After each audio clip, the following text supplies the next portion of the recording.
Twilight Sparkle had so many friends, and many were important for her.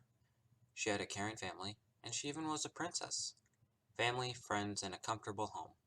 That would be perfect life for many creatures and equas, but the problem is that Twilight wasn't happy lately. She was confused and in pain. Twilight closed the book she was reading. It was late at night, and only a small lamp was illuminating the book she had been reading. She yawned, her eyes were half closed, and she seemed tired. She glanced at the closed book and sighed. She closed her eyes and threw it away. Even reading a book couldn't help her clear her mind.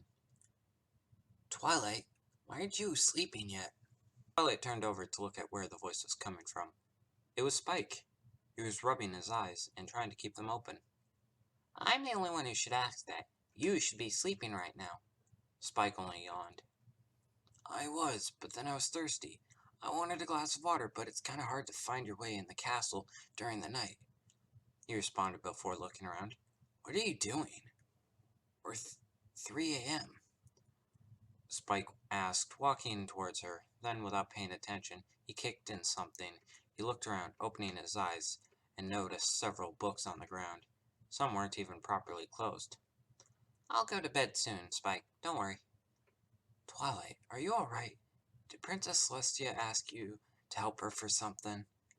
Spike asked her, worried. He knew very well how Twilight can behave in those cases. No, I'm fine, really. I was just thinking. If something is wrong, I'll be sure to tell you, and to our friends. Spike looked at her, not completely seeing her face. The small lamp beside the young alicorn wasn't really helping. Well, if you say so. Don't stay up too late, Twilight.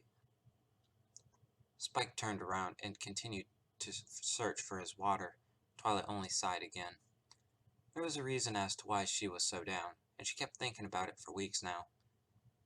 It was about a certain Pegasus, one of her best friends, Rainbow Dash. The two of them were growing closer, and one day, a new feeling came out of nowhere. They were just flying together during sunset, and Twilight kept staring at her rainbow-maned friend, without any specific reason. That's when she felt that weird tickling in her stomach. At first she thought nothing of it, but now she felt pain. For some strange reason, the pain stopped when she was near Rainbow. Every time she was away, it hurt so much. She was sure that she was sick, and no, she knew that she was only lying to herself, that it was something else. For days she had been trying to get Rainbow out of her head, but that was impossible. Even reading a book couldn't help clear her mind, though it always did before. Twilight shook her head. She stood up and went to the castle's entrance. She knew it was late, but she really did need some fresh air. She got out and looked at the night sky. She was lucky that the weather team had done a wonderful job at keeping the sky clear. She could at least enjoy the beautiful view. When she thought about these feelings toward Rainbow Dash, she remembered something Cadence said many years ago, when she was still her foal-sitter. Cadence? Twilight said as she glanced at her foal-sitter, who was drinking coffee beside her. Yes, Twilight? Well, I wanted to ask you something since you're the Princess of Love. I thought you'd be the best to answer me, Twilight says hesitantly. Go on. Cadence was surprised Twilight was going to ask her something about love, even though the little filly didn't seem interested in talking with other foals her age. I was reading a book as usual, but then I saw a stallion saying to a mare that he loves her, and she looked so happy. I was wondering, what is love, to make some pony so happy? She looked like she read a book on biology or even astrophysics. Cadence chuckled. Twilight had a strange definition of happiness, but it only made her more adorable. She smiled and put a hoof to her chin. Well, firstly, I think that not every pony has the same definition of love, but I'll tell you what I think, okay? Cadence said as Twilight nodded, listening closely to her foal-sitter say. When you love some pony, and I mean truly love a pony, you feel the need to be close to them. Your heart sped up every time you're near them. You look at them and say to yourself that they're the most important thing in your life. When you feel that their happiness is more important than yours, and even if everything is going bad in your life, they're going to stay beside you. When they are away, and that is in the case you didn't confess your feelings for them, you fear that they'll come back with some pony else. and it hurts, because you'll know it'll be too late. If you want to be with some pony so much that you're ready to take any challenge in front of you to get them because they really make you happier than anything else. When you have all these signs, then that means you're in love. That is my vision of love, and this is what I think.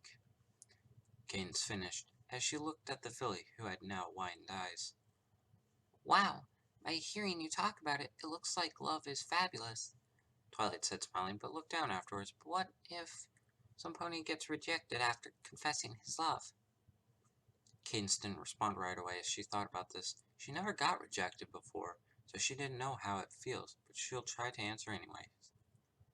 I think that this pony will be heartbroken, getting rejected by some pony you love, knowing that they don't share with you what you felt. It must be a horrible experience. There are ponies that don't have anything, and the pony they love is their only light.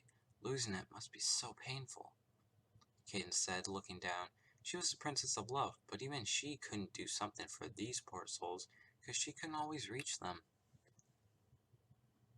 Then forget about what I said earlier. It doesn't look good at all. Heartbroken. Then when somebody rejects you, you die? Twilight exclaimed worriedly. Cadence chuckled. Heartbroken in a metaphorical way, Twilight. Twilight looked at her, blushing and embarrassed. I knew it, of course. Anyway, I don't want to get involved in love. It looks too painful and too silly. I come to think that my studies are way more important. They make me happy all the time. Twilight chuckled at her own memory. She knew so little about life. She thought that her studies only mattered, but now she has wonderful friends. And Rainbow Dash, remembering this discussion with Cadence, made her realize something. No, accept something she herself refused to believe. Was it by uninterest? Fear? I love Rainbow Dash, she muttered. It didn't look like it, but it was actually hard to say. Rainbow was one of her friends, and thinking about her like that was weird. It made her love was scary. Now things will be so complicated, she'll behave so awkwardly in front of her friends. As long as Rainbow will be there too, she'll be so embarrassed. She put a hoof on her forehead. It would be easier if she just says to Rainbow what she feels. She'll get rejected, move on, and everything will be perfect again. But you didn't tell me what to do when we are nothing more than a coward, Cadence. Twilight closed her eyes, feeling some tears down her cheeks. I already know that I won't tell her anything because I'm too scared, because I always overstress, overreact, and most of all, because I already know how it will end. We won't be able to talk as we did before. She'll always look away from me, and even if nothing changes, that we stay friends. After she rejected me, I know I'll do something I'll regret. She laid on the ground. She didn't even care if it was cold. Now, all that matters was what she will do.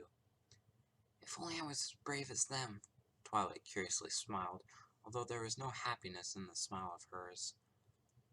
I guess I don't have much of a choice.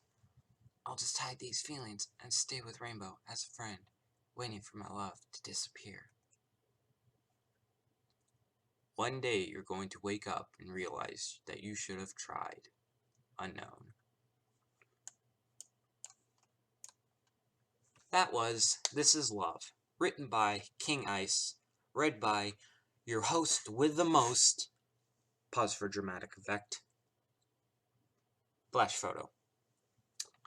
And that is the end of this. Geez, it is Saturday, 7:04 p.m. I'm not going to talk at all. I'm not going to talk very long for this last part because I've got to edit this video and get it up tonight. I forgot that today is Saturday. My whole week was thrown off. It's been busy and so I'm not going to talk too long. I enjoyed the story. There were some grammatical errors in it that I was trying to read through, and that made it a pain to read. I've probably ended up reading over and stuttering over some without even realizing it, so that's great. But other than that, not a bad story. I liked it. Can't exactly put Twilight X Rainbow in the title tags for this, because it is... While it is a quote-unquote ship fic, it's not. Rainbow Dash was not in this story, so... we will just call it romance. So, anyways, that being said, thank you guys for listening. Hope you enjoyed it. I will see you all tomorrow, or next week.